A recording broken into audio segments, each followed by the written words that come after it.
네, 안녕하세요. 은빛돌고래입니다. 오늘은 로데 캐스터 시리즈의 녹음, 그리고 출력, 그리고 저번 시간까지 미처 알아보지 못했었던 설정들에 대해서 좀 알아볼 계획입니다. 이번 시간이 기능적인 부분을 알아보는 것은 마지막이고, 다음 시간에 활용적인 부분을 조금 더 설명하면서 이 시리즈를 끝내려고 합니다. 캐스터 프로라는 장치 특징상 이 친구는 단독형 제품이라고 볼 수도 있어요. 컴퓨터랑 연결해서 사용을 할 수도 있지만 사실 팟캐스트라는 것을 아무 데서나 할 수 있다. 이거를 약간 염두에 두고 만든 제품이다 보니까, 그리고 또 팟캐스트라는 것이 꼭 젊은 친구들만 하는 건 아니거든요. 나이 드신 분들도 충분히 할 수 있는, 그렇게 하라고 만든, 그래서 쉬운 장비로 나온 거기 때문에 이것은 단독형으로 혼자서도 쓸 수 있게 나온 제품입니다. 그래서 이거는 컴퓨터가 없어도 녹음을 할 수 있게 되어 있는데, 녹음을 하는 것을 또 하다 보면은 한 가지 매체에다가만 기록을 하다 보면 문제가 생길 때가 가끔 있어요. 정말 가끔이지만 SD카드가 문제가 생겨서 녹음을 했는데 제대로 파일이 기록이 안 된다거나, 아니면 USB 메모리를 꽂아서 했는데 USB 메모리가 맛이 간다던가, 정말 드물지만 그럴 일이 생길 수가 있거든요. 그러면 사실 게스트 초대해서 어려운 분 모셔놓고 1시간 동안 떠들고 안녕히 가십시오 해서 갔는데 안 됐다. 그러면 정말 난감하죠. 그렇기 때문에 이런 방송용 장비들은 이런 레코딩을 할 때 어떤 기록 매체에 대한 중요성을 굉장히 생각을 많이 합니다. 그래서 얘도 그런 걸 고민을 많이 한 흔적이 보여요. SD카드, 그 다음에 USB2에다가 USB 메모리뿐만 아니라 아니면 SSD를 직접 연결해서도 레코딩을 할 수 있는데, 이 두 가지가 동시에 백업 레코딩이 됩니다. 근데 그와 동시에 컴퓨터에 USB 1으로 연결해서 같이 레코딩을 할 수 있잖아요. 심지어 거기도 아시오를 통해서 DAW로 하면 멀티 레코딩이 가능하니까 3중 백업으로 레코딩을 받을 수 있는 셈인 거죠. 그래서 이런 부분에서 로데가 고민을 좀 했구나, 이런 걸 좀 알아볼 수 있습니다. 녹음하는 세팅에 대해서 이것도 좀 볼 필요가 있어요. 사실 저희같이 정말 소규모, 혼자서 거의 작업을 한다, 그럼 세팅을 해놓고 별로 변할 일이 없죠. 근데 만약에 팟캐스트다 그러면은 게스트가 매번 바뀔 거고요. 심지어 여기가 렌탈 스튜디오다, 조그만 팟캐스트도 그럴 수가 있겠죠. 왜냐면은 프로그램이 다르면 진행자도 바뀌고 싹 다 바뀔 수 있잖아요. 그러면 마이크 세팅이나 이런 것들이 싹 바뀌고 BGM이나 효과음 이런 것도 싹 바뀔 수 있어요. 그래서 로데에서는 쇼라는 개념을 도입해서 이 통째 세팅을 하나의 쇼로 저장을 하게 되어 있습니다. 그리고 쇼에 종속돼 가지고 레코딩 파일들이 기록이 돼요. 문제는 레코딩 파일이 그렇다고 해서 쇼랑 같이만 댕기느냐, 그건 아니고, 이거 문제라고 볼 수는 없겠네, 생각해 보니까. 그냥 파일이 다 보입니다. 다 보이는데 이 파일들은 어느 쇼에 종속되어 있다, 이런 거 정도 보여주는, 이렇게 세팅이 되어 있습니다. 그래서 쇼라는 개념은 레코딩 설정과 오디오 파일이 같이 간다, 이렇게 쇼라는 설정은 쇼라는 개념은 레코딩 파일과 쇼라는 개념은 레코딩 설정과 그 다음에 녹음 파일들이 같이 움직이는 그런 설정이다. 네, 이렇게 기억을 해주시면 좋을 것 같습니다. 한번 로데 캐스터 프로에서 직접 한번 로데 캐스터 프로 2에서 직접 보도록 하죠. 자, 화면을 보시면은 자, 화면을 보시면 여기 강아지 그림이 있는 걸 볼 수 있습니다. 요게 아이콘인데 쇼마다 아이콘을 하나씩 설정할 수 있거든요. 요 아이콘을 눌러주시면 쇼로 들어갑니다. 저는 지금 테스트 2라는 이름으로 적어놨는데 여기서 아이콘을 바꿔주실 수가 있어요. 생각보다 많은 게 있긴 한데 이걸 다른 걸로 교체는 안 되는 것 같습니다. 뭐 펌웨어가 바뀔 때 바뀔 수도 있을 것 같지만 모르겠어요. 그건 정확하지 않아요. 이름도 바꿀 수 있고요. 자, 그리고 수입 내보내다 이렇게 써 있는데 그냥 수입은 다른 쇼를 불러오는 거, 그 다음에 내보내기는 이 쇼를 출력하는 거, 기록을 저장하는 거, 이렇게 보시면 돼요. 그 다음에 이 쇼에 지금 녹음이 5개가 있다 이렇게 볼 수 있는데, 그리고 이 녹음이 지금 내보내다 이거는 저장하는 거라고 보시면 돼요. 자, 보시면 5개 저장하는 거라 보시면 돼요. 여기까지 하고, 자 보시면 5개의 녹음이 있다고 나와 있습니다. 총 시간은 1분. 제가 뭐 짧게 해보다 보니까 5개의 녹음을 눌러보시면 파일이 몇 개가 있는지가 쭉 나옵니다. 네, 드래그 하셔도 되고요. 이렇게 보시면은 위아래로 이렇게 드래그가 왔다 갔다 할 수 있습니다. 5개의 녹음이 있다고 나와 있습니다. 내보내기부터 다시 해봅시다. 내보내기는 저장이라고 보시면 됩니다. 저장이라고 보시면 됩니다. 자, 5개의 녹음이라고 있는 게 보이시죠? 자, 5개의 녹음이라고 되어 있는 게 보이시죠? 5개의 녹음은 말 그대로 녹음 파일이 5개가 있다는 거예요. 총 시간은 1분이 되고 있다는 거고요. 자, 눌러보시면 녹음 파일이 5개가 나옵니다. 이렇게 스크롤 해보시면은, 터치도 되니까요. 이렇게 해보시면 5개의 파일이 있는 걸 볼 수 있는데요. 지금 테스트2라는 이 쇼에 해당하는 파일은 하나만 있는 걸 볼 수 있습니다. 자, 요걸 눌러보시면 이렇게 파일이 나오고, 이 파일을 여러분들께서 직접 들어보실 수도 있습니다. 자, 그리고 여기 보시면은 마커가 이렇게 있어요. 이 마커도 설명을 한번 드려야 될 것 같은데, 자, 녹음을 한번 해볼게요. 헤드폰 써야겠네요.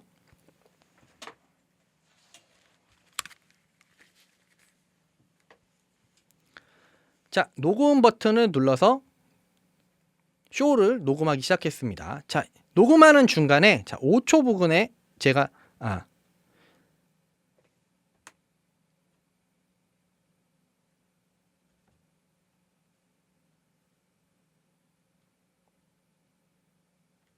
다시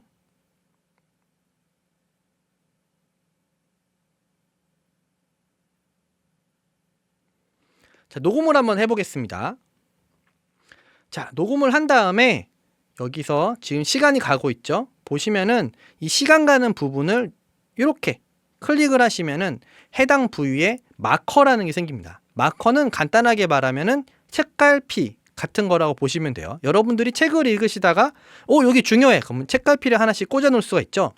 이것도 팟캐스트를 진행하다가 이 부분은 중요한 부분이다, 포인트야 하면은 그냥 여기를 띡 눌러주시면 됩니다. 그러면은 이렇게 해당 부위가 마커라는 게 기록이 돼요. 자, 녹음을 끝내보죠. 그래서 쇼로 들어가 봅니다. 자, 녹음을 보면은 지금 26번 레코딩이 있어요. 26번 레코딩을 눌러보시면, 자, 이러면 이제 제 헤드폰에는 소리가 안 나와요. 자, 이러면 제 헤드폰에는 제 목소리가 나오진 않습니다. 자, 이 상황에서 보시면 아까 눌렀던 파트에 이렇게 마커가 있는 걸 볼 수 있어요. 자, 다음 마커로 이동 하면서 빠르게 설정한 부분을 가서 들어볼 수 있는 기능도 있습니다. 네. 자, 이런 식으로 파트를 체크해 놓고 나중에 편집할 때 유용하게 활용할 수가 있어요.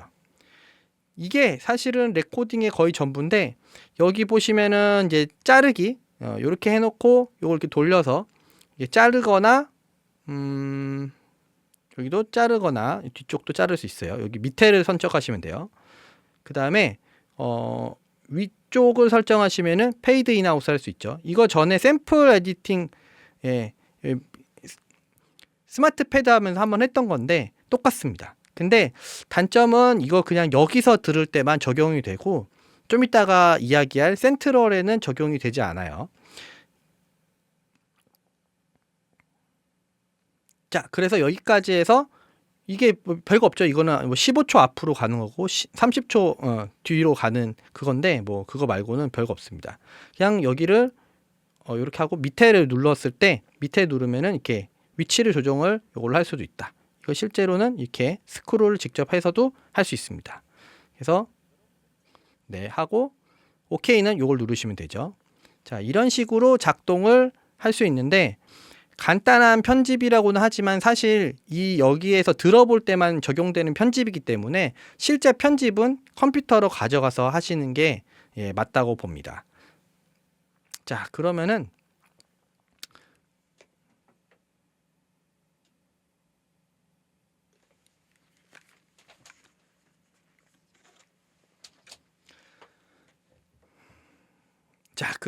센트럴 그러면 컴퓨터와 연결해서 하는 작업을 볼 텐데요. 저번처럼 센트럴에 연결해서 보도록 하겠습니다. 자, 컴퓨터로 연결해서 센트럴을 열어보았습니다. 연결되어 있는 캐스터 프로2를 눌러주시면은 이렇게 바로 연결이 되고 현재 쇼가 뭔지도 보여지죠. 똑같이.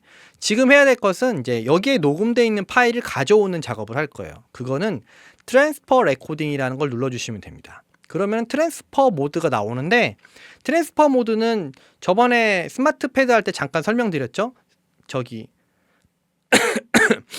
스마트 패드 할 때 잠깐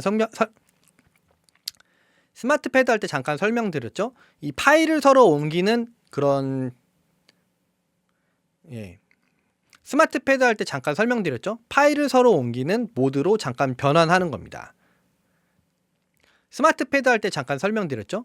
요 파일을 서로 전원 다시 여기부터입니다.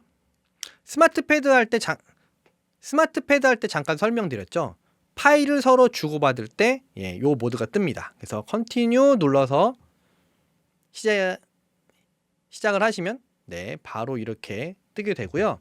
이렇게 잠깐 동안 파일을 직접 주고받을 수 있는 이런 창이 뜨기도 합니다. 한마디로 얘를 USB 메모리나 아니면 SSD처럼 한마디로 얘를 외장 드라이브로 인식을 하거든요. 그래서 한마디로 얘를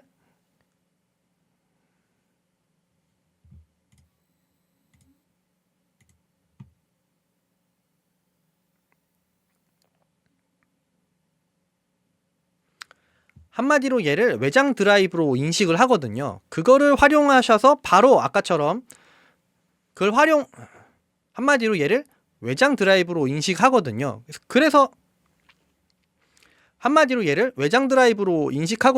그래서 직접 파일을 가져와도 상관은 없습니다. 내가 후보정을 다 하겠다. 뭐 이것도 좋은데 저는 요거보다는 센트럴에서 가져오는 것을 적극 추천드립니다. 이유가 있습니다. 그 이유는 바로 여기에 보시는 익스포트 옵션 때문에 그래요. 익스포트 옵션이 뭐냐면은 여기에서 지금 레코딩된 파일을 출력해 주는 건데 출력을 그냥 해주는 게 아니에요. 사실 출력이라고 할 것도 없죠. 그냥 아까처럼 파일 있는 거 그냥 가져가면 되긴 합니다. 근데 그거랑 출력이랑 뭐가 다르냐? 바로 방송 시스템 포맷에 맞춰준다는 특징이 있어요. 자, 여기 보시면 지금 커스텀이라고 되어 있잖아요. 커스텀이라고 되어 있는 거를 눌러보시면은 여러 가지 포맷이 나오는데 여러분들 많이 보셨던 스포티파이, 아이튠즈, 사운드 클라우드가 보이죠? 이게 뭐냐면은 요 해당 플랫폼에 여기서 규정하고 있는 볼륨 레벨이 있습니다. 이것을 얘가 자동으로 맞춰준다는 뜻이에요. 자, 보시면 스포티파이를 눌러보시면 48kHz에 24비트 마이너스 14 LUFS 바로 요 녀석이 중요한 건데 라우드니스라고 여러분들한테 그냥 진짜 간단하게 설명드리면 이 파일 전체의 평균 볼륨이라 생각하시면 돼요. 평균 볼륨이 마이너스 14 LUFS도 뭔지 모르시겠지만 일단 그게 무슨 기준이구나 생각하시면 돼요. 요게 유튜브도 마이너스 14 그리고 여기 보이시는 스포티파이도 마이너스 14 요렇게 세팅을 하거든요. 이거보다 만약에 큰 게 들어갔다 그러면 얘가 볼륨을 여기에 맞춰 내려버리고 작다 그러면 올려주진 않아요. 근데 어쨌건 크면 줄이기 때문에 최대한 맞춰서 여기 포맷을 해서 올리면은 얘가 특별한 변화는 안 하고도 우리한테 그대로 들려주겠죠. 그래서 요거를 맞춰서 올려줄 수 있다는 장점이 있습니다. 그래서 내가 조금 작게 녹음했더라도 이 친구가 마지막에 요거를 센트럴 안에서 키워서 볼륨 업해서 포맷을 만들어 출력해 줍니다. 이 굉장히 좋은 기능이에요. 저도 요거를 해보고 나니까 뭐가 장점이라고 생각됐냐면은 약간 전체적으로 팟캐스트가 작게 녹음되는 경향이 있거든요. 그걸 해도 상관없어졌습니다. 그래서 저는 마지막에 마스터 컨트롤에다가 마스터 믹스에다가 그래서 저는 일반적으로 나중에 후보정을 해서 볼륨을 키워서 올린다든가 아니면은 여기에 마스터 컴펠러 같은 거를 이용해서 좀 더 볼륨을 크게 잡으려고 노력을 했었는데 사실 요게 있으면은 그렇게까지 할 필요가 없습니다. 어느 정도 일반적으로 잡아도 아니면 약간 작게 잡는 게 오히려 좋을 수가 있어요. 그렇게 한 다음에 여기에서 이 작업을 통해서 라우드니스를 올려버리면은 이게 정말 손쉽게 해결이 되거든요. 자, 그래서 스포티파이 말고도 아이튠즈는 마이너스 16이죠. 그 다음에 사운드 클라우드 마이너스 14. 뭐 나머지는 해외 이제 팟캐스트 플랫폼이라고 하는데 더 다양합니다. 네, 이렇게 다양한 포맷들이 있는데 다 필요 없다. 나는 원하는 대로 하고 싶다. 그럼 커스텀을 맞추시면 돼요. 마지막 거랑 되기 때문에 저는 스포티파이 눌러놓고 그 다음에 커스텀을 맞춰보겠습니다. 그러면 스포티파이 것이 그대로 나와요. 이 상황에서 좀 더 키우고 싶다. 그럼 라우드니스를 여기 보시면 위에 가면은 마이너스 12 있죠. 마이너스 12까지 하시면 진짜 커집니다. 그래서 크게 하고 싶으면 여기까지 아니면은 밑에까지 내리시면 됩니다. 이게 사실 방송 규격에 맞춰서 보통 하는 편이라서 마이너스 14가 제가 볼 때는 가장 무난한 것 같아요. 여기다 맞추시면은 만사 해결입니다. 이렇게 하시고 여기에서 원하는 것을 눌러서 한 번에 출력을 할 수 있습니다. 조금 아쉬운 게 있다면은 여기 프로그램 안에서는 쇼를 볼 수가 없어요. 쇼가 어떤 것이 지금 이게 어느 쇼에 해당하는 건지 그거를 볼 수 없고 아까 전에 분명히 우리 테스트 2 쇼에서는 2개 파일만 종속되어 있었는데 여기는 그냥 다 나오죠. 근데 어떤 파일이 어디에 연결되어 있다 이것을 여기선 볼 수는 없지만 사실 그런 경우 전송 모드 종료하고 잠깐 들어가서 여기에 지금 종속되어 있는 녹음이 25번 27번이군 이렇게 알아오신 다음 바로 다시 여기서 가져오시면은 큰 문제가 없기 때문에 이게 단점이냐 아쉬운 점이긴 한데 못 쓸 건 아닌 것 같다 이렇게 생각하시면 될 것 같습니다. 이렇게 해서 익스포트 하시면 되는데 자 여기서도 하나 더 있어요. 자 25번 27번 자 아까 27번을 보시면은 저희가 마커 여기 결정해놨던 요 마커를 볼 수 있습니다. 자 이 마커를 활용하시면 나중에 후편집을 혹시 해야겠다. 사실 팟캐스트는 후편집을 잘 하지 않는 편이라서 해외 막 유튜브도 저도 찾아보고 막 했는데 후편집에 대한 그런 얘기가 거의 없더라고요. 그리고 실제로도 이 기계에서 후편집에 대한 부분이 그렇게 중요하게 다뤄지지가 않습니다. 이유가 말 그대로 팟캐스트 또는 라이브를 위해서 만들어졌기 때문에 그런 게 아닌가 싶은 생각은 있는데 조금 그래도 요런 걸 더 해주면 좋긴 하겠다는 생각은 있어요. 어쨌건 나중에 편집을 조금 더 용이하기 위해서 마커를 만들어 놓은 것까진 좋은데 이 마커를 인식하는 프로그램이 생각보다 많지 않거든요. 제가 쓰고 있는 큐베이스에서는 인식하지는 않았고 알아보니까 오디션에서 어도비 오디션에서 이걸 지원하고 아이조톱의 RX에서 지원을 하더라고요. 그래서 저는 둘 다 있긴 한데 오디션에서 해보는 것을 추천드립니다. 오디션은 여러분들이 어도비 클라우드를 구독하면은 다 하실 수 있는데 저 같은 경우는 어차피 프리미어 프로랑 뭐 포토샵이랑 뭐 이런 거 쓰느라고 구독을 해서 잘 쓰고 있거든요. 그래서 오디션이 그냥 있길래 해봤는데 너무 잘 됩니다. 같이 한번 해볼까요? 익스포트를 하면은 자, 어디다가 할 건지 나오는데 여기 이것까지 보실 필요는 없어서 그냥 제가 뽑아서 뽑았다고 나오죠. 바로 금방 나옵니다. 그다음에 파일을 일로 가져와 보겠습니다. 자, 여기 보이시나요? 27번 파일이 나타났습니다. 자, 27번 파일을 어도비 오디션에서 한번 불러보겠습니다.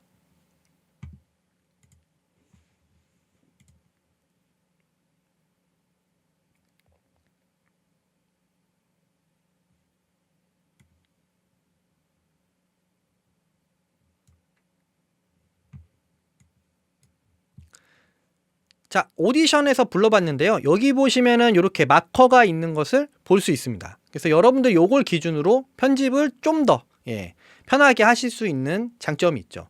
오디션 프로그램은 장점이 있죠. 이렇게 사용하시면 될 것 같습니다.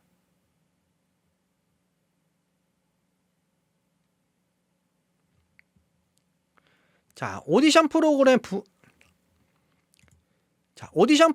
불러봤는데요.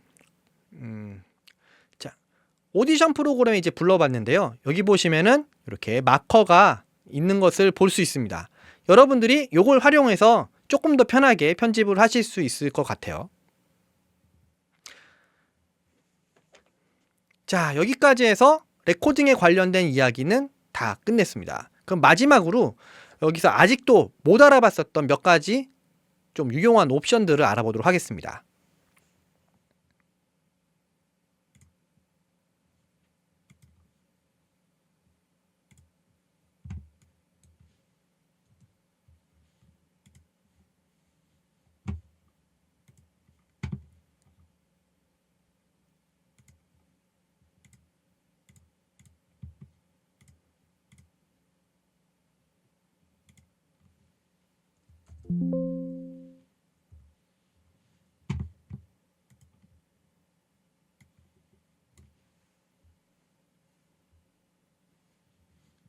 그치, 이걸 끄고요.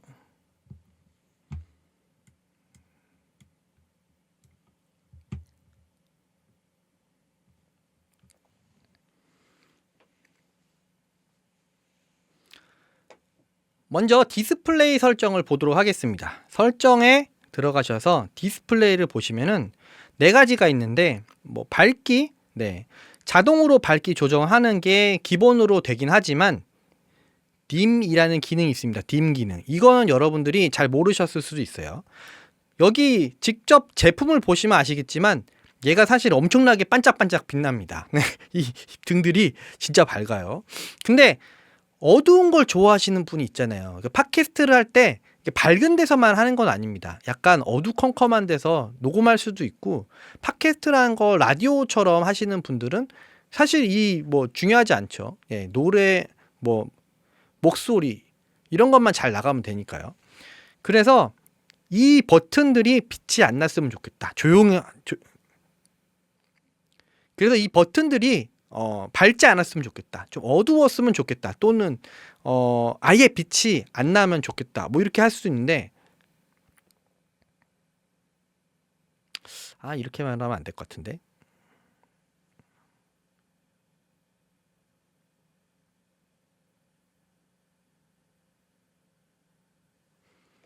자, 여기서부터 다시 하겠습니다. 디스플레이 설정 다시 하겠습니다.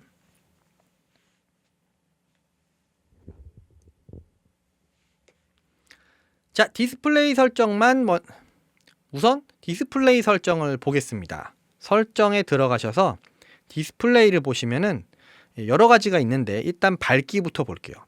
밝기는 여태까지 그렇게 생각을 안 하셨을 건데 사실 이 제품은 실제로 보면은 엄청 반짝반짝해요.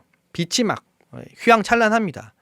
그런데 사실 팟캐스트를 하시는 분들이 이렇게 밝은 이런 걸 선호하지 않으실 수도 있거든요. 어두침침한 곳에서 하는 걸 좋아하실 수도 있고. 그래서 이 친구들이 생각한 건 뭐냐, 좀 어둡게 세팅하거나 밝게 세팅하거나, 그리고 내가 어떤 버튼을 눌렀을 때 버튼이 눌렸다는 것을 확실하게 보여주는 그런 것을 어떻게 하면 좋겠는가, 밝기의 차이를 만들 수가 있습니다. 일단은 자동을 눌러주시면은 사실 여기 조도 센서가 있거든요. 그래서 얘가 알아서 밝기에 맞춰서 조정을 하긴 합니다. 근데 이거 말고 좀 더 조정할 게 있어요. 재밌는 방식이 있습니다. 자, 일단 디스플레이를 누르시고 요걸 돌려보시면 디스플레이의 밝기를 조정할 수 있죠. 기본적인 겁니다. 자, 그리고 버튼을 눌러서 잘 보시면은 모두가 있고 비활성, 활성이 있어요. 활성은 뭐냐면은, 자, 일단 활성을 봅시다. 자, 제가 여기서 버튼을 하나 눌렀어요. 버튼을 눌렀어요. 누른 녀석이 더 밝게 빛나죠. 자, 더 밝게 빛나는 이 녀석의 세기를 어디까지 할 것이냐. 이게 요 다이얼 요 끝 오른쪽 끝이 바로 이 세기입니다. 자, 그 다음에 비활성은 이렇게 누르지 않은 녀석들, 누르지 않은 일반적인 이 패드는 어디까지 할 거냐 이건데,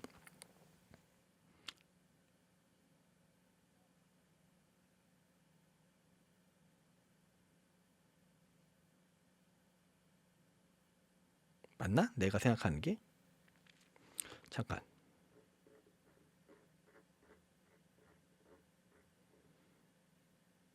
그렇지.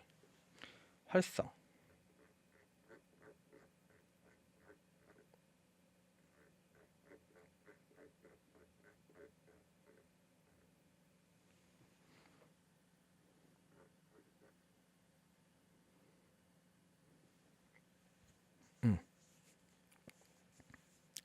자, 버튼부터 다시 볼게요. 버튼은 모두 그다음 비활성, 활성 이렇게 있습니다. 활성부터 일단 볼게요. 활성은 버튼을 끄고 해야겠구나. 자, 디스플레이는 누르면 이렇게 밝기를 조정하죠. LCD 밝기를 조정하는 건데 매우 기본적인 거고요. 그거보다 버튼을 눌러보겠습니다. 버튼은 여기 보시면 모두 비활성, 활성 이렇게 있는데, 일단 활성을 볼게요. 활성은 제가 여기서 어떤 버튼을 눌렀다. 그러면은 이걸 누르면 넘어갈 테니까, 자, 이걸 눌러볼게요. 자, 눌렀을 때 밝기가 훨씬 밝아지는 것을 볼 수 있어요. 이 밝기가 밝아지는 이 활성 버튼이 어느 밝기까지 하겠는가, 이게 이 활성이에요. 이거는 다이얼에 요 왔다 갔다 하는 거 보이시죠? 요거 오른쪽 끝, 여기가 활성의 이제 정도입니다. 지금 이걸 움직이면은 화면에 잘 보이실지 모르겠는데, 이 녀석이 점점점 더 밝아졌다가 어두워졌다가 하는 걸 보실 수 있어요. 자, 그럼 거꾸로 비활성은 반대겠죠. 누르지 않은 버튼들을 얼마만큼 더 어둡게 만들 것인가. 거의 뭐 보이지 않을 만큼 어둡게 됐죠. 그 다음에 점점점 밝아지게. 이렇게 할 수가 있습니다. 자, 그리고 모두로 누르면은 두 가지의 범위가 한꺼번에 움직여요. 이 편차는 유지한 채로 이렇게 한꺼번에 움직이는 그런 모습을 볼 수 있습니다. 자, 근데 이걸 설정했을 때 이 상태는 이제 기본 세팅인 거고, 여기에 보시면 초가 나와 있고 분이 나와 있고 한데, 자, 일단은 알아보기 쉽게 30초를 눌러보겠습니다. 30초를 눌러놓으면은 얘네들이 어떻게 되느냐, 자동으로 30초 이후에 불이 쫙 줄어듭니다. 기다려 볼까요? 빨리 감기.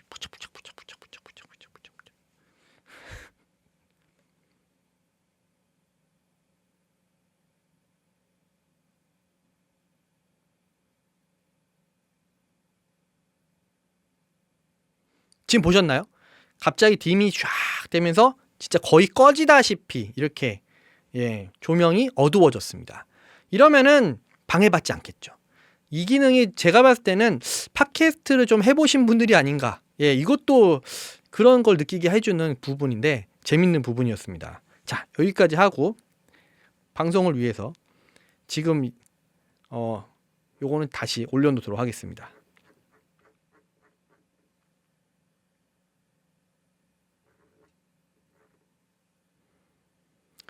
자, 미터링을 보겠습니다.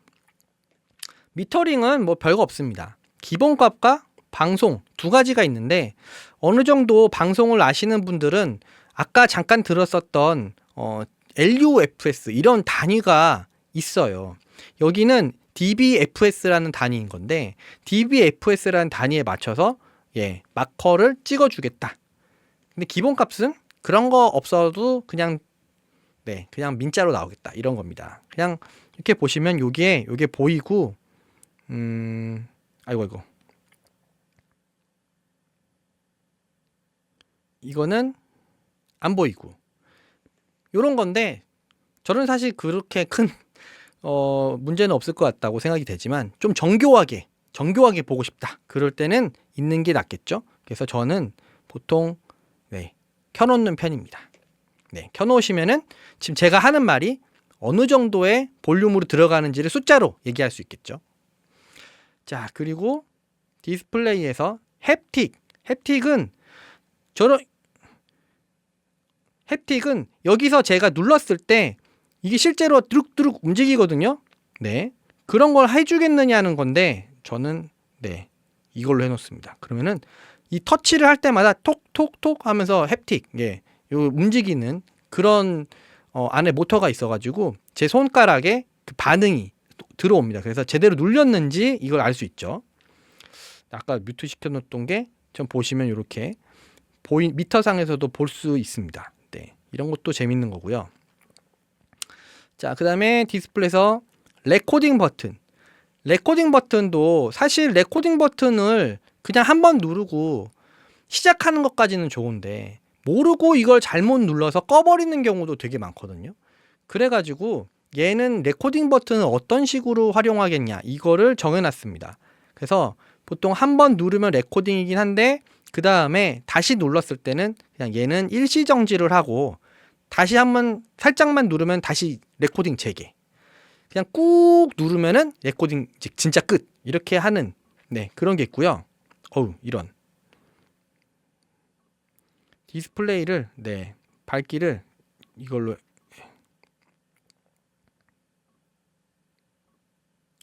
자, 레코딩 버튼에 대해서 또 알아보겠습니다. 레코딩 버튼은 자, 녹음을 하면 일시 중지, 그 다음에 녹음을 중지, 뭐 이렇게 두 가지가 있어요. 이게 뭐냐면은 사실 레코딩을 할 때 이걸 한번 누르면 시작은 다들 하는데 그 다음에 끝낼 때 진짜 누르면 바로 끝나는 건지 아니면은 요거 잠깐 끊고 가는 건지 요런 걸 하고 싶어요. 그럴 때 얘는 사실 일시정지 기능 이게 없거든요. 그래서 이 친구를 이용해서 한번 누르면은 쭉 레코딩이 되고 있다가도 내가 한 번만 누르면은 일시정지, 그 다음에 다시 한번 살짝 누르면은 녹음 재개, 그게 아니고 그 상태에서 꾹 누르면은 진짜로 종료, 이런 식으로 되는 게 첫 번째고요. 두 번째는 그냥 누르면 그냥 끝나는 거, 누르면 끝나는 거고 일시정지를 하려면 오히려 꾹 누르고 있으면 일시정지가 되는 거. 근데 저는 이렇게 되면은 방송사고 날 수 있다고 생각을 해서 차라리 이렇게 해놓는 편입니다. 이 세팅은 기본 세팅이니까 굳이 안 바꾸셔도 될 거예요.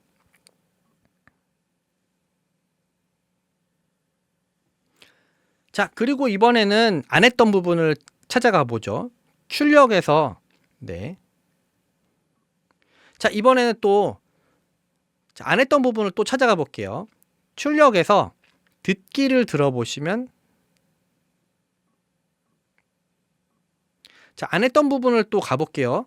출력에서 듣기를 누르시면 애프터 페이드 리슨, 그 다음에 프리페이드 리슨, 이렇게 두 가지가 나옵니다.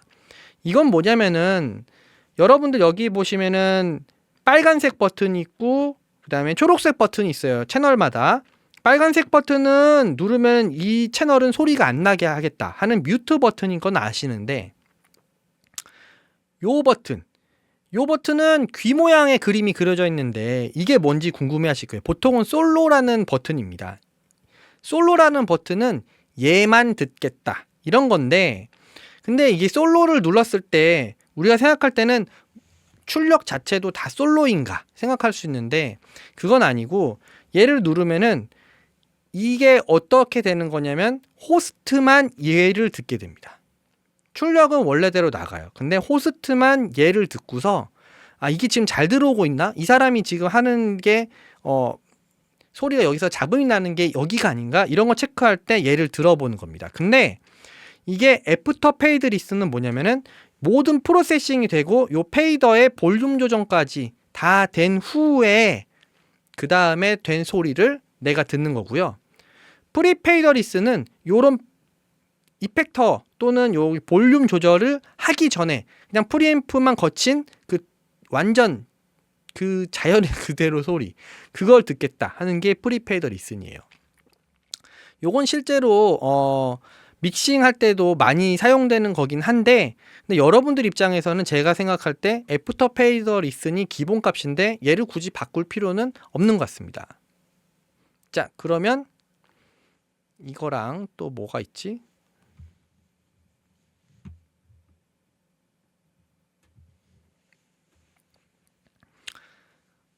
마지막으로 보여드릴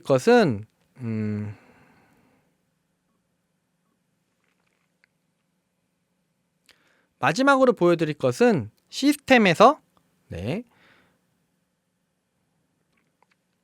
마지막으로 시스템 쪽을 한번 들여다보도록 하겠습니다. 시스템에는 네트워크에는 지금 연결되어 있는 네트워크가 나와요. 그래서 무선랜 지금 연결되어 있는 게 보이시죠? 유선랜도 할 수 있고 뭐 고급 들어가면은 뭐 IP 같은 것도 바꿀 수 있는데 저는 이것까지는 뭐 굳이 여러분들이 안 하셔도 될 것 같고요. 트림이 나왔어. 그리고 블루투스는 블루투스 오디오를 연결하는, 그리고 블루투스는 블루투스 무선, 그리고 블루투스는 여러분들 핸드폰 연결하는 거 또는 뭐 블루투스 무슨 재생기기나 뭐 이런 거 있으면은, 아니면 블루투스 스피커도 여기 연결이 가능하거든요. 그런 걸 연결해 보실 수 있는 거고요. 그래서 여기 블루투스 채널로 들어오겠죠. 그 다음에 날짜와 시간은 말 그대로 날짜와 시간이고, 그 다음에 언어, 여러 가지로 바꿀 수 있는 언어 있고요. 정보, 장치의 정보를 볼 수 있고, 여기 펌웨어를 볼 수 있고요. 초기화도 여기서 시킬 수 있습니다. 그 다음에 업데이트 확인 누르시면은 인터넷이 되어 있으면은 펌웨어를 얘가 바로 인식해서 업그레이드를 바로 여기서 할 수도 있고요. 또는 이렇게 최신이면 최신이라고 알려줍니다. 해석학은 여기에서 지금 문제 있었던 것들을 로드에 보내서 이 제품 개발에 좀 도움을 주겠냐 뭐 이런 건데, 저는 이렇게 꺼놨는데 뭐 켜놓으셔도 되고 본인이 원하시는 대로 하시면 될 것 같습니다. 마지막으로 다음 시간에 할 미디 부분인데, 미디 부분을 제대로 하시려면은 이 부분에 미디 제어를 켜주시면은 좋겠습니다. 그러면 다음 시간에 이 미디를 이용해서 캐스터 프로의 또 활용법 이런 것들을 좀 배워보도록 하겠습니다. 자, 여기까지 캐스터 프로의 기능적인 부분은 다 설명을 드렸습니다. 빠진 건 없는 것 같지만 빠진 건 없는 것 같지만 혹시 또 모르죠. 그러니까 빠진 건 없는 것 같지만 혹시 또 빠진 게 있다면은 댓글로 알려주시면 제가 또 바로 추가로 촬영을 해서 넣도록 하겠습니다. 자, 다음 시간에는 이게 활용하는, 저희가 활용하는, 제가 저번에 예고했었던 대로 OBS를 컨트롤하는 방법을 알아보도록 하겠습니다. 물론 기능적인 게 전부 다 물론 이거 다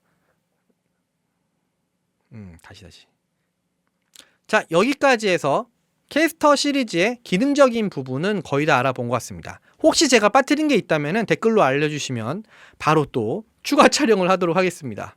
근데 아마 없을 것 같고요. 펌웨어가 또 업그레이드 되면 새로운 기능이 또 나타납니다. 그래서 펌웨어 업그레이드 되면 또 새로운 기능에 대한 촬영이 또 있을 수도 있을 것 같아요. 어쨌건 다음 시간에는 제가 저번 시간에 계속 예고를 했던 대로 이 캐스터 프로 하나 안에서 OBS까지 컨트롤하는 방법, 그 다음에 여러 가지 또 옵션들, 미디를 활용하는 방법, 이런 걸 좀 추가로 알려드려 보도록 하겠습니다. 자, 그럼 여기까지, 다음 시간에 뵙겠습니다.